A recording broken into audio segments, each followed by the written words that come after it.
ನೀವು ಎಲ್ಲೋದ್ರೂ 2,000 ರೂಪಾಯಿ ನಿಮ್ಮ ಮಗನಿಗೆ ಅಥವಾ ನಿಮ್ಮ ಯಜಮಾನ್ರಿಗೆ ನೇಮಕ ಮಾಡಿದ್ರೆ ನನಗೆ ಪ್ರತಿ ತಿಂಗಳು 2,000 ಕೊಟ್ಬಿಡಪ್ಪ ನನ್ನ ಖರ್ಚಿಗೆ ಎಲ್ಲಡಿಕೆಗೆ ಅಲ್ಲಿ ಇಲ್ಲಿ ಓದಾಕ ಬೇಕು ಅಂದರೆ 2 ತಿಂಗಳ 3 ತಿಂಗಳ ಕೊಟ್ಟು ಹೋಗಮ್ಮ ನಿನಗೆ ಯಾವಾಗಲೂ 2,000 ಎಲ್ಲಿಂದ ತಂದು ಕೊಡಲಿ ಅಂತ ಬೈತಾನೆ.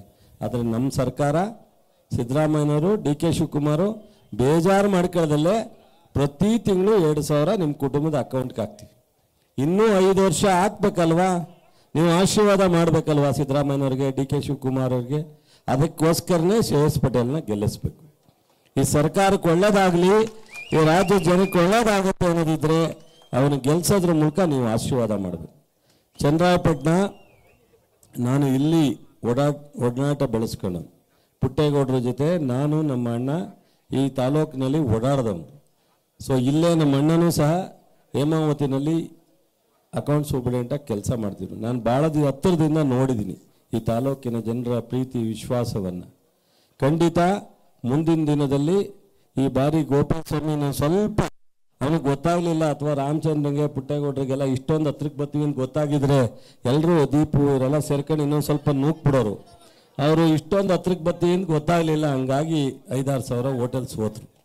ಶ್ರೇಯಸ್ ಪಟೇಲ್ದು ಅಷ್ಟೇನೆ, ಜನ ತೀರ್ಮಾನ ಮಾಡಿದ್ದಾರೆ ಸಾಕು ಒಂದು ಕುಟುಂಬಕ್ಕೆ ಎಷ್ಟು ವರ್ಷ ಗಂಟ ಕೊಡೋಕ್ಕಾಗತ್ತೆ ಅಂತ. ಸೊ ಈ ಕುಟುಂಬನೂ ಸಹ ರಾಜಕೀಯವಾಗಿ ಬಂದಂಥ ಕುಟುಂಬ. ಶ್ರೇಯಸ್ ಪಟೇಲ್ಗೆ ಇಡೀ ಜಿಲ್ಲೆಯ ಜನ, ನಮ್ಮ ರಾಮಚಂದ್ರ ಹೇಳಿದಾಗೆ ಅಭ್ಯರ್ಥಿಗಳಿಗೆ ಎಷ್ಟೇ ಜನ ಆಸ್ಪಿರೆಂಟ್ ಇದ್ದರು, ಕೊನೆಗೆ ಎಲ್ಲರ ಜನರ ಬಾಯಿನಲ್ಲಿ ಶ್ರೇಯಸ್ ಪಟೇಲ್ ಇದೆ, ಈ ಬಾರಿ ಕೊಡೋಣ ಅಂತೇಳಿ ಎಲ್ಲರೂ ಒಗ್ಗಟ್ಟಾಗಿ ತೀರ್ಮಾನ ಮಾಡಿ ಶಾಸಕರುಗಳು, ಮಾಜಿ ಶಾಸಕರುಗಳು, ಮುಖಂಡರುಗಳು ಇವತ್ತು ಪಕ್ಷದ ತೀರ್ಮಾನ ಆಗಿದೆ. ನೀವೆಲ್ಲರೂ ಆ ಒಂದು ರೀತಿ ನಿಮ್ಮ ಮನೆಯ ಅತ್ಯಂತ ನೊಂದಂಥ ಕುಟುಂಬ, ಅತ್ಯಂತ ಸಮಸ್ಯೆಯನ್ನು 2 ಬಾರಿ ತಾಯಿ ಅವನೂ 1 ಬಾರಿ ಸೋತಿರ್ತಕ್ಕಂಥವ್ರು. ನೀವೆಲ್ಲರೂ ಸಹ ಈ ಚುನಾವಣೆಯಲ್ಲಿ ಅವ್ರು ಏನಾರ ಆರ್ಭಟ ಮಾಡಲಿ, ನಿಮ್ಗೆ ಏನಾರು ಸೌಲಭ್ಯ ಕೊಡಲಿ, ಅವ್ರು ಕೊಟ್ಟರೆ ಎಷ್ಟು ಕೊಡ್ಬೋದು, ಅವ್ರು ಎಷ್ಟು ಸೌಲಭ್ಯ ಕೊಡ್ಬೋದು, ನಾವು ಪ್ರತಿ ತಿಂಗಳು ಕೊಡ್ತೀವಿ. ಅವ್ರು ಕೊಟ್ಟರು 1 ದಿವಸ, ನಾವು ಪ್ರತಿ ತಿಂಗಳು ಕೊಡ್ತೀವಿ, ನಿಮಗೆ ಪ್ರತಿ ತಿಂಗಳು ಕೊಡ್ತೀವಿ 5,000 ರೂಪಾಯಿ ಕುಟುಂಬಕ್ಕೆ. ಅವ್ರು 1 ದಿವಸ ಕೊಟ್ಟು ಹೋದ್ರೆ ಮತ್ತೆ ಬರಲ್ಲ. ನಾವು ಆ ಥರ ಇಲ್ಲ, 5 ವರ್ಷ, ಇನ್ನು ಉಳಿದಿರ್ತಕ್ಕಂಥ 4 ವರ್ಷವೂ ಸಹ ನಿಮಗೆ ಪ್ರತಿ ಮನೆಗೆ ಎಲ್ಲ ಸೌಲಭ್ಯವನ್ನು ತಲುಪಿಸ್ತೀವಿ. ಅವರು ಏನೇ ಆಸೆ ತೋರಿಸ್ಲಿ, ಆಮಿಷ ತೋರಿಸ್ಲಿ, ದಬ್ಬಾಳಿಕೆ ಮಾಡಲಿ, ಬೇಡಿಕೆ ಮಾಡಲಿ, ಕಣ್ಣೀರು ಹಾಕಲಿ, ಎಲ್ಲವನ್ನೂ ನೋಡ್ತು. ನಿಮ್ದೊಂದು ಓಟು ಕಾಂಗ್ರೆಸ್ ಪಕ್ಷಕ್ಕಿರಬೇಕು, ಶ್ರೇಯಸ್ ಪಟೇಲ್ಗಿರಬೇಕು, ಅದು ರಾಹುಲ್ ಗಾಂಧಿಗಿರಬೇಕು, ನಮ್ಮ ಮಲ್ಲಿಕಾರ್ಜುನ್ ಖರ್ಗೆ ಅವ್ರಿಗಿರಬೇಕು, ಸಿದ್ದರಾಮಯ್ಯವ್ರಿಗಿರಬೇಕು, ಡಿ.ಕೆ. ಶಿವಕುಮಾರ್. ಆ ನೀತಿ ಶ್ರೇಯಸ್ ಪಟೇಲ್ಗೆ ಒಂದು ಓಟ್ ಹಾಕೋದು ಇಡೀ ಕಾಂಗ್ರೆಸ್ಗೆ, ಇಡೀ ಸರ್ಕಾರಕ್ಕೆ ಶಕ್ತಿ ಬರುತ್ತೆ. ನಾವು ನಿಮ್ಮ ಜೊತೆ ಗಟ್ಟಿಯಾಗಿ ನಿಲ್ತೀವಿ.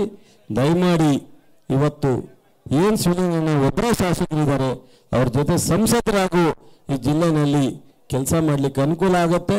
ದಯಮಾಡಿ ನಿಮ್ಮೆಲ್ರಿಗೂ ಕೈ ಮುಗಿದು ವಿನಂತಿ ಮಾಡ್ತೀನಿ, ದಯವಿಟ್ಟು ಬೆಳಗುಳ ಹೋಬಳಿನಲ್ಲಿ ಕನಿಷ್ಠ 5,000 ಲೀಡನ್ನು ನೀವು ಕೊಡ್ತೀರಾ ಅನ್ನೋ ಒಂದು ನಂಬಿಕೆ ಇದೆ.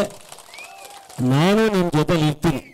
ಕೃಷಿ ಸಚಿವನಾಗಿ ನಾನು, ಡಿ.ಕೆ. ಶಿವಕುಮಾರು, ಸಿದ್ದರಾಮಯ್ಯನವರು, ನಮ್ಮ ಶಿವಲಿಂಗಣ್ಣನ ಜೊತೆ, ಸಂಸದರ ಜೊತೆ, ಇವೆಲ್ಲ ಮುಖಂಡರ ಜೊತೆ ಮತ್ತೊಂದು ಬಂದು ವಿಜಯೋತ್ಸವವನ್ನು ಮಾಡಿ ಈ ಜಿಲ್ಲೆಯ ಅಭಿವೃದ್ಧಿಗೆ ನಾವೆಲ್ಲರೂ ಸಹ ನಿಮ್ಮೆಲ್ಲರ ಕಷ್ಟ ಸುಖಕ್ಕೆ ನಿಮ್ಮ ಜೊತೆ ಗಟ್ಟಿಯಾಗಿ ನಿಲ್ತೀವಿ.